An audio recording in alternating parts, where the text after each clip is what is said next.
Um ótimo dia a todos os estudantes, pesquisadores, conhecedores das escrituras e também um forte abraço àqueles que passam pela primeira vez no canal. Eu gostaria de dizer a vocês que o botão Seja Membro já está ativo no canal. Peço que aqueles que puderem, lembre que é somente os que puderem, se torne um membro do canal e ajude ainda mais o canal do Conhecimento crescer. E a família Conhecimento agradece. Eu me chamo Rony Leal. Roda a vinheta.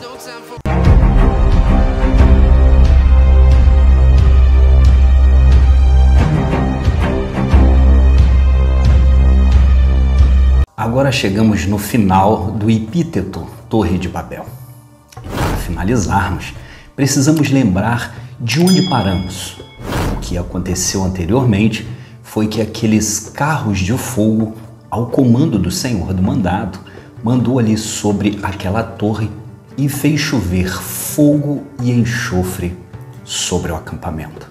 Sobre isso, as escrituras cristãs não comentam, porque de onde foi tirada, o escritor preferiu omitir todo aquele relato e não colocou, não sabemos porquê, e não adianta imaginar, simplesmente o relato não está lá, e assim nós podemos entender que agora todo o acampamento e toda a torre está destruída. Vamos relembrar o que está escrito em Gênesis, no capítulo 11, versículo 6. E o Senhor disse: Eis que o povo é um, e todos têm a mesma língua, e isto é o que começam a fazer. E agora não haverá restrição para tudo o que eles intentam fazer.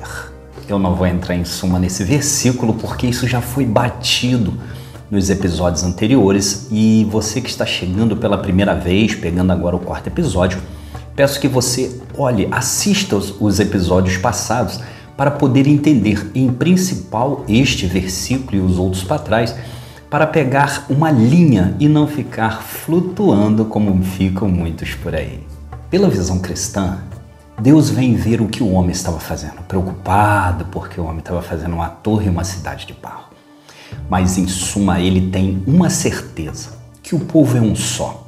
Ele tem a mesma língua e fala a mesma linguagem. Quer dizer, o povo está unido em um só propósito, como se fosse uma só pessoa. Eles juntam unidamente para fazer aquela cidade e fazer a torre. Ao ponto da divindade dizer que este é apenas o começo e que se o homem continuar desta maneira, não vai ter nada que ele não possa fazer. Vamos ler o que está escrito em Gênesis 11, versículo 7.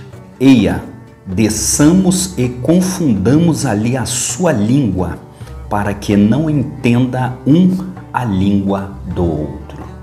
Esse versículo também ele traz um problema dentro da teologia cristã.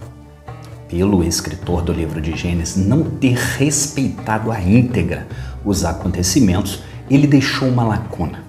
Repare que o versículo diz: desçamos e confundamos. Quer dizer, dois verbos falados no plural. Então a divindade vai descer com mais um ou com mais seres, pessoas, enfim, para lhe confundir a língua dos homens. Nisso a teologia cristã, pelo escritor não ter respeitado a cadência da história, tem que inventar alguma coisa para tapar esse buraco. E nesse momento a teologia coloca aí que aqui é a triunidade divina. Aqui quer dizer que o Pai, o Filho e o Espírito Santo estavam descendo ali para confundir a língua dos homens. Mas isso simplesmente é um pensamento filosófico cristão e daqueles que ainda acreditam na Trindade, porque tem outras ramificações que não crê na Triunidade e que não partilha desta ideia. A ideia em tese é que o versículo não cita que aqui exista uma Trindade, mas o versículo cita que Elohim vai descer com outros Elohims para poder confundir a língua dos homens. Eu visitei alguns sites evangélicos e também de outras religiões para saber o que eles pensam a respeito das interpretações sobre essa torre. Infelizmente, pelo escritor não ter respeitado a cadência, as interpretações vão de mal a pior. E eu separei aqui que pegam esse texto capengano, cheio de lacunas, e conseguem piorá-los ainda mais. Eu vou deixar aqui na descrição do vídeo o site, o link, se vocês quiserem ver e ali pesquisar na íntegra tudo aquilo que eles falam, mas eu separei alguns trechos e vou passar ali para vocês. O primeiro texto, o primeiro site que eu visitei é de uma filosofia que guarda um dos dias da semana para assim o santificar. E essa filosofia religiosa diz o seguinte a respeito dessa torre: quando a torre se completara parcialmente, parte dela foi ocupada como habitação de seus construtores. Outros compartimentos, esplendidamente aparelhados e ornamentados, eram dedicados a seus ídolos. O povo regozijava-se com seu êxito e louvava os deuses de prata e de ouro, e colocavam-se em oposição ao governador do céu e da terra. Súbito sustou-se a obra que estivera avançando tão prosperamente. E é de admirar, porque essa filosofia religiosa que segue os ensinamentos da sua profetisa diz que a torre ela estava parcialmente acabada, mas ela estava completamente ornamentada, completamente ali trabalhada, tinha os seus compartimentos, e o povo louvava esses ídolos de prata, os ídolos de ouro, se colocando em oposição ao governador dos céus e da terra. E eu confesso para vocês que depois que li isso, a coisa era tão organizada que tinha lugar para o pessoal ali, lugares ornamentados, salas separadas. Era uma organização tão grande que eu procurei no site até se tinha ingresso para poder ir nessa torre. Vai que ela ainda está em pé, vai ter uma domingueira, alguma coisa assim, ou vai ter um show lá, e confesso que eu não achei. Porque para a pessoa escrever detalhes de uma torre que ainda nem estava acabada, segundo o texto bíblico, eu acho que lá tinha até ingresso. Aí eu vos pergunto, tem isso no texto? Tem compartimento aparelhado, esplendidamente ornamentado no texto? Tem habitação onde as pessoas estão cultuando ídolos de ouro e de prata em oposição ao governador do céu e da terra? São simplesmente aquelas inspirações que a pessoa fala que está tendo uma inspiração vinda de Deus e escreve o que quer dentro de um texto que não respeitou a cadência cultural. Mas eu confesso para vocês que se eu achasse um ingresso da matinê, vai que tinha lá poste ídolo e suas hostetes. Ia ser um show bacana. E eu visitei um outro site, um site ainda das pessoas que guardam aquela liturgia da lei de Moisés, aquele rabinato e assim por diante, que guarda a Torá. E o site dizia o seguinte: Rabi Irmia Bar Elazar ensinou que na verdade haviam 3 grupos, cada qual com seus horários próprios, planos para a torre. Um grupo planejava subir na torre para ficar em segurança se viesse outro dilúvio. Um segundo grupo queria usá-la como santuário para idolatria. Porém, um terceiro grupo, na verdade, queria usá-lo como plataforma a partir do qual enfrentariam Deus. Aí eu vos pergunto, existe isso no texto? O próprio Deus da Bíblia diz que o povo tinha uma só língua e uma só linguagem. O próprio Deus da Bíblia, ele confessou que era só o começo, que se o povo continuasse assim, alcançar intentos, aquela organização unificada era uma coisa tão grande que fez o próprio Deus da Bíblia falar sobre isso. Mas vem o Rabi e diz que a torre tinha 3 grupos diferentes e, inclusive, um desses grupos ainda queria fazer um santuário na torre, o outro ia fazendo completamente fora do contexto. E é isso que eu falo para vocês. O texto diz que a torre nem ficou pronta, que o povo estava unido ainda para fazer a torre. E o pessoal já dividiu até em grupo. Ah, e detalhe, repare mais uma coisa que o próprio site diz, e eu vou deixar o site na descrição do vídeo caso vocês queiram ver. O site continua dizendo: na escola de Rabi Shila foi ensinado que eles construíram a torre com a intenção de furar os céus com machados para drenar toda a água ali contida, tornando impossível a Deus trazer outro dilúvio, assim vetariam a ele. Furar o céu com machado para drenar dali toda a água. O mais interessante, o escritor do site pegou esse comentário do Rabi e ele diz que o Rabi talvez quis dizer, presta atenção, ele pegou o comentário do Rabi, ele quis dizer que os homens se apegaram tanto à ciência, às suas obras, ao ponto deles se sentirem emparelhados com Deus para poder ali frustrar os planos de Deus futuramente. É isso que eu falo para vocês. Furar o céu com machado para drenar ali a água. Conhecimento filosófico religioso. Não respeita a cadência do texto. E não respeitando a cadência do texto, vai falar coisas que não existem no texto. Inspiração divina ou inspiração humana. E para finalizar, eu gostaria de falar sobre o site das testemunhas. Ali diz que o povo, Deus queria espalhar o povo pela terra, mas o povo não quis ser espalhado.